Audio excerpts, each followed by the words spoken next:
This hour is the battleground of Karnataka. The campaigning is in full swing, and you have BJP National President Mr. JP Nadda, who is holding a roadshow in Davanagere in Karnataka. Those are the visuals coming in from the ground. You have the top leadership of the BJP, whether it's Home Minister Amit Shah. You also had the UP Chief Minister Yogi Adityanath, Mr. JP Nadda, Rajnath Singh. The top brass and the national leadership of the BJP has hit the ground in the state of Karnataka. Let's listen in as to what Mr. Nadda is saying. इस विधानसभा के चुनाव में हमारे बसवराज नायक जी को चुनाव जिताने का ये आपकी तालियां, ये आपकी सीटें, ये आपकी आवाज इस बात को बता रही है कि आपने तय कर लिया है कि बसवराज को विधानसभा में भेजना है। लेकिन मित्रों, ये विधानसभा में भेजना सिर्फ बसवराज को ही नहीं है। बसवराज के माध्यम से कर्नाटक की तस्वीर और तकदीर को भी आगे बढ़ाना है और तेज गति देनी है। मित्रों, हम डबल इंजन की सरकार बोल रहे हैं।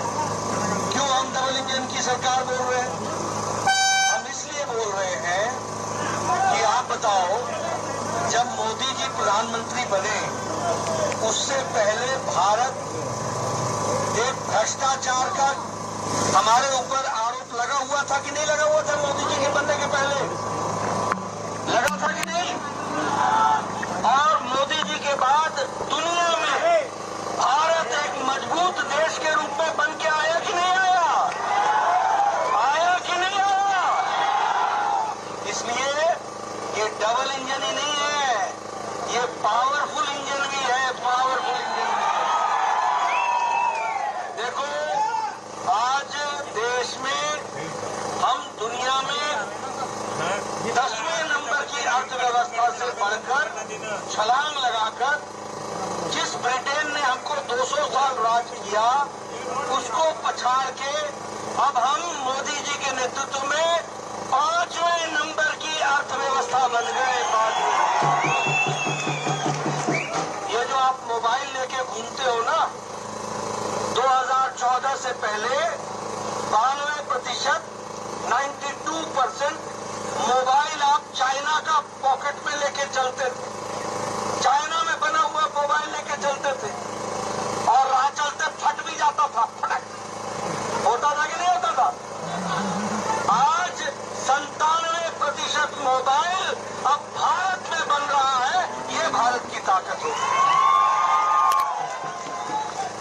एप्पल भी अब इंडिया में बन रहा है, एप्पल भी, और बेंगलोर में भी उसका स्टोर खुला है। ये भारत की बदलती तस्वीर। इस्पात में हम दूसरे नंबर पर हो गए, चौथे नंबर से इस्पात प्रोडक्शन। कार खरीदने में दुनिया में तीसरे नंबर पर हम हो गए, जापान को पिछाड़ दिया, आगे निकल गए। ये मोदी जी के नेतृत्व में हुआ है। और यहाँ भी आपको जानकर खुशी होगी कि हाईवे बनाने के लिए आजकल हाईवे है कि नहीं है? 6 लेन, 8 लेन, 4 लेन, बैंगलोर मैसूर हाईवे, मुंबई बैंगलोर हाईवे, देखा कि नहीं देखा? 1 लाख करोड़ रुपए मोदी जी ने कर्नाटक को दिया है सड़क बनाने के लिए। 1 लाख। ये डबल इंजन की सरकार है। तुमकुर में इंडस्ट्रियल कॉरिडोर बन रहा है, साउथ इंडिया का सबसे बड़ा, आपका पड़ोसी तुमकुर में। और वहां हेलीकॉप्टर बनाने की फैक्ट्री लग रही है कि नहीं लग रही है? अब देश में डिफेंस में, फौज में जो हेलीकॉप्टर इस्तेमाल होगा उसमें 67% आपके कर्नाटक से बन करके आएगा। ये Karnataka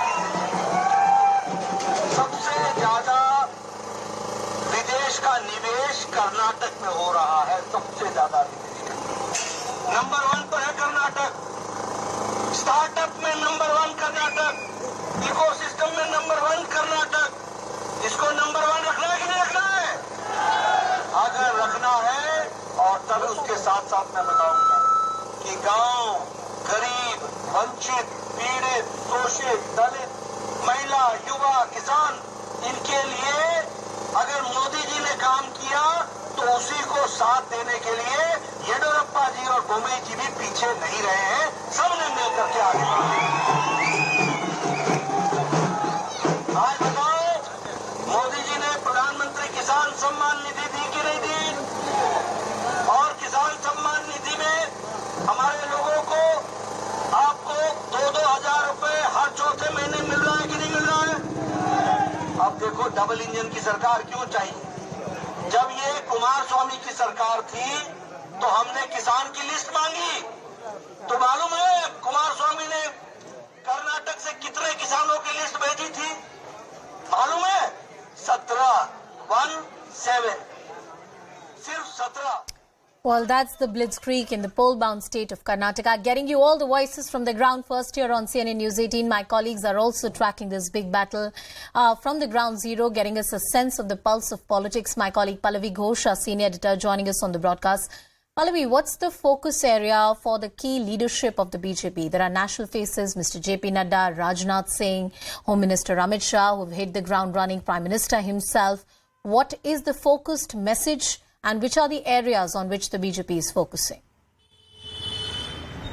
So it's very clearly the focus is going to be on development, but more importantly on a double engine ki sarkar. We just heard what the BJP president had to say, and the Prime Minister also said this earlier in his earlier rallies, which is there. And in fact, in a short while from now, right here in Bengaluru, he's going to begin his roadshow. They're talking about double engine ki sarkar, which means that you have the same party in power both at the centre as well as the state level, so that the benefits of the policies of the government formulated at the centre can actually go across as far as the state government is concerned. Look, the Congress party, one of the main players, the JDS very much there. They have been making several promises, many schemes have been announced, and they're all talking about corruption. Particularly the Congress is talking about corruption as far as the BJP is concerned. The 40% Sarkara government is what they're calling the Bombay government. Well, the counter is being put by the BJP consistently. One, when it comes to corruption, no one can really beat the Congress party on that. And second, if you want real development, you don't need the diversionary tactics of the Congress party. The focus will be on development, and the Prime Minister actually, just as every other top-notch ministers, Anusha, has started giving out details of all the schemes having been announced by the government at the central level, which is going to be replicated over here at the state also. All right, Pallavi, there's a lot of buzz that the Congress party has tried to create when it comes to, say, corruption issues or, the kickbacks that allegedly the Chief Minister office has got, the charge that the BJP has refuted vehemently. When it comes to the local issues, and I found that resonating in the reports also that you had put forward, that a lot of local issues continue to dominate the election of Karnataka, and it's not a narrative or a wave-driven election. Could that change, or that remains the reality? Well, I think, as we all know, state elections are mostly about local issues and state issues. The national issues don't resonate here. But, it's very interesting when you say that, Anusha, because, you would not hear Rahul Gandhi talking too much about the Adani issue. And there's a reason behind it. Yeah. His advisors and the party strategists told him that, there's no point in raising the Adani issue over here because it's not going to resonate on the ground. If we really have to talk about corruption, let's talk about the corruption in the Bombay government or the 40% Sarkar. I think barring Kolar, where Rahul Gandhi went recently post his disqualification of parliament, where he touched upon the Adani issue, largely he has stayed away from there. The focus is clearly on the local issue. One, of course, the announcements of schemes, and the second, of course, is a deep corruption in the Bombay government, to which a counter can only be provided by the Congress party. So I think that's I would say, seeing the past records of the Congress party more or less on the right track, because state elections are about state issues. Corruption, infrastructural facilities, schemes, jobs. This has largely been the focus of not just the Congress but also the BJP as well as the JDS. Pallavi Ghosh reporting from the battleground and the election-driven state of Karnataka.